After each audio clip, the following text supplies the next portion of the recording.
If I told you I did it, you'd still love me, be with me. How are you going to be with me? I can't be with you. Fight to prove your innocence, but But what? DNA? Do you have any proof that you didn't do it? I don't have any proof I didn't kill JFK. So I mean, I wanted to be anywhere than at the house last night, and now I have to give my life to one more night there. I have to give my nuts to hold it. I'll never hold myself. In 2002, a man in Reno, Nevada was arrested on a felony charge, assault with a deadly weapon. Under Nevada law at the time, that arrest didn't require a DNA sample. Only a conviction did. He wasn't convicted, so his DNA never went into the national database.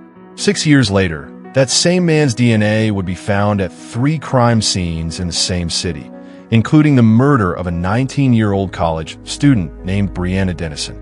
If the law had required DNA collection at arrest instead of conviction, investigators later argued he might have been identified years earlier, possibly before Brianna was ever taken. That's the part of this story that doesn't usually make the highlight reel. Most retellings of this case end at the guilty verdict. This one doesn't, because what happened afterward, the law that got named after her, is arguably the most consequential part of it. But we have to start where the case starts. Brianna Denison was born March 29, 1988, and grew up in Reno, graduating from Reno High School in June 2006.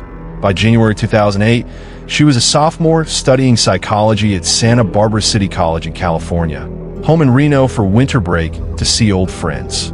People who knew her described her as steady and rule-following, the kind of daughter who checked in, the kind of friend who showed up. That detail matters later.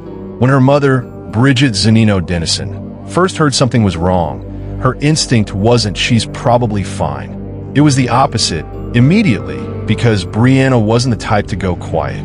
That January weekend coincided with a Martin Luther King Jr. weekend snowboarding festival in Reno that draws college students back to town.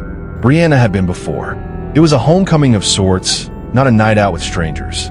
On the night of January 19th into the morning of January 20th, 2008, Brianna and her friend KT Hunter went out, a concert at a Reno casino, then a late-night stop for food with friends. Around 3:30 a.m., they got back to Hunter's rented house near the University of Nevada, Reno campus, on McKay Court. Brianna settled onto the living room couch. It's at a few feet from a glass panel door that night wasn't locked. She used a 2-foot teddy bear as an extra pillow, sent a text to her boyfriend around 4:23 a.m., and fell asleep. She was sober. She was somewhere familiar, with someone she trusted, planning to pack up and head back to Santa Barbara in a matter of days. Then, sometime in the hours before morning, she was gone. She wanted to text her boyfriend anyways and maybe even call him because they were fighting at the time. Went out to the kitchen, started making breakfast. The kitchen was right in front of the couch, and Brianna wasn't sleeping there anymore. When Hunter woke up later that morning, Brianna wasn't on the couch. The teddy bear was missing too, but almost everything else she owned was still there. Her phone, her purse, her clothes, 2 pairs of shoes, untouched. There was a blood stain on the pillow. Investigators later confirmed it was Brianna's, along with what appeared to be bite marks on the pillow itself. Evidence, they believed, that someone had forced her face down before taking her. The glass door nearby had been unlocked the whole time. There was no break-in because there didn't need to be one. Hunter called Brianna's mother first, then 911. "My friend spent the night last night on my couch," she told the dispatcher. "She's gone, and there's something that looks like blood on the pillow." Reno Police Homicide Detective Dave Jenkins later put it plainly. This wasn't a voluntary disappearance. It was obvious almost immediately. Within a day, this was a full missing person investigation with kidnapping suspected from the start. Not the slower, wait-and-see response some cases get. Police went door to door through the neighborhoods around campus. The FBI joined the search. Blue ribbons went up on car antennas, mailboxes, and telephone poles across Reno. Forensic teams processed the McKay courthouse and recovered something critical: touched DNA on the doorknob and on the couch itself, belonging to an unidentified man, not Brianna, and not anyone who lived there. By the third week of the search, police had logged more than 1,000 tips. None of them led anywhere yet. On January 29, 2008, Reno police released a composite sketch and confirmed what they'd been quietly working through. The DNA from the McKay court scene matched evidence from 2 earlier unsolved attacks near the UNR campus.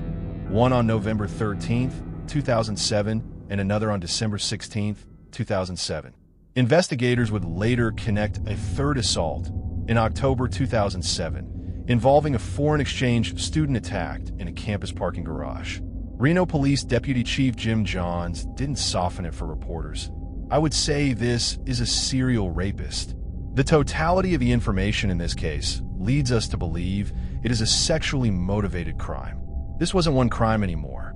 It was a pattern, and the man responsible was still out there while Brianna was still missing. We begin with breaking news tonight. Police in Reno say they have found the body of a young woman in a field in South Reno near Prototype Drive and Double R Road. No identification yet. However, there is speculation this could be the 19-year-old college student who disappeared last month. KCRA 3's Teo Torres in the newsroom tonight with these late-breaking details. Teo? Yeah, good evening, Dave and Lois. Police have confirmed the body is female, but they have not yet positively identified it. So the question remains, could this be the body of 19-year-old Brianna Denison? She is that Santa Barbara City College student who disappeared on January 20th. We are awaiting a news conference. It's set to start in Sacramento, or rather Reno, anytime. We'll go to that when it takes place. But we should say, police say they found the body in this field, brush-covered field located on the city's south side near an industrial area. The press conference is beginning right now. Let's go to that live. The body of a female deceased about 6 minutes later. Since that time, Reno detectives and members of the Washoe County Crime Lab have been on scene processing the scene. And as noted just a few minutes ago, the victim was removed from the scene. There's been a lot of speculation, a lot of rumor about possible connections with the disappearance of Brianna Denison. At this point, we have no information to link that case with this one.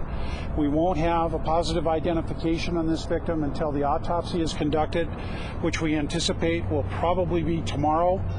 That will be up to the coroner's office.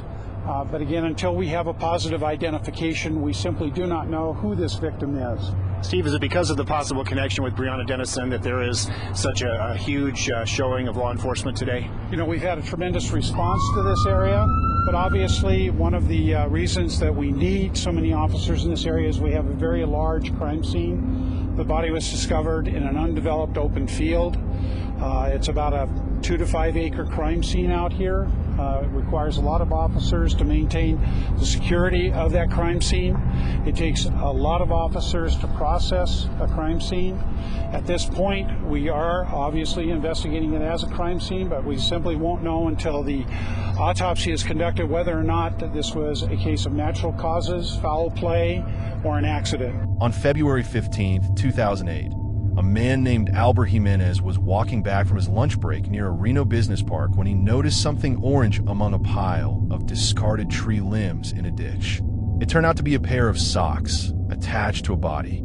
The Washoe County Coroner's Office confirmed the next day it was Brianna Denison. Cause of death was strangulation. The site was roughly 8 miles from the McKay courthouse, and investigators believe recent snowfall had concealed the body for over a week. Near her, police found 2 pairs of women's underwear that didn't belong to her, containing the suspect's DNA along with DNA from an unknown woman. Investigators believed it had been left deliberately as a taunt. The University of Nevada, Reno held a live, Love, and Unite memorial that drew more than 3,000 mourners. But the case wasn't close to over. Somewhere in Reno, the man responsible for at least 4 attacks was still free. The James Biela case was one of the largest cases that hit Washoe County, really in my lifetime. And it was just a horrendous case involving James Biela, who was a serial rapist. When Brianna Denison went missing, Her body wasn't actually found for nearly a month.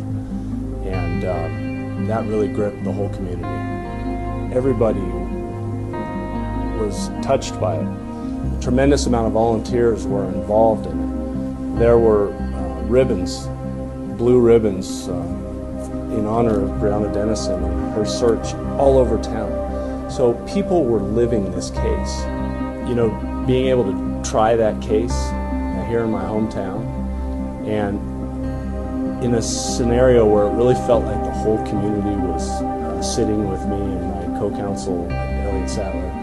Everybody was behind us, everybody was invested in the case, and it was an honor, really, to get to know that family and to get to do that trial. I wanted to be on that case. I wanted to get that person, because there was a long period of time law enforcement didn't know who it was, and but we did know how horrific the crimes were, and brutal crimes against women.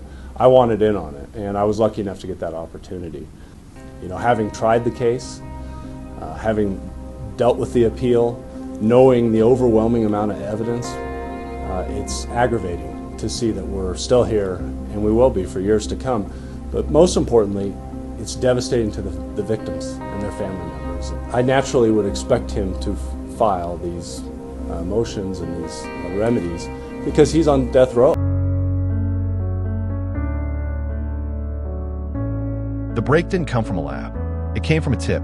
On November 1st, 2008, more than 9 months after Brianna disappeared, an anonymous caller to Reno's secret witness program named a man exhibiting behavior that matched the profile investigators had built. James Michael Biela, 27, of Sparks, Nevada. Detective Adam Wignansky met with Biela on November 7th, explained he was working the Denison case, and asked for a saliva swab to rule him out. Biela refused. Wignansky noted he wouldn't make eye contact and appeared to physically match the description given by the December 2007 victim. Without a direct sample, investigators found another way in. By comparing DNA from Biela's young child, they determined the child was closely enough related to the unidentified suspect's DNA profile that Biela couldn't be excluded. On November 25th, 2008, Biela was arrested while picking up his son at a Reno daycare center. He was booked on charges of murder, first-degree kidnapping, and sexual assault. A court-ordered DNA sample taken after his arrest confirmed a full match to evidence from the McKay court scene, the field where Brianna's body was found, and the earlier 2007 assaults. Biela was 27, a 1999 high school graduate from Spokane, Washington, a former Marine who'd served at Camp Lejeune, and a pipe fitter who'd lived in the Reno area since around 2002. He had no personal connection to Brianna Denison at all. He didn't know her. Investigators were clear on that point. She wasn't targeted. She happened to be there. At trial, prosecutors laid out the case methodically. The timeline of January 19th into the 20th, the DNA linking Biela to the McKay court scene, the field where Brianna was found, and the 2 prior UNR area assaults. Survivors of those earlier attacks testified, describing an attacker who relied on surprise and control.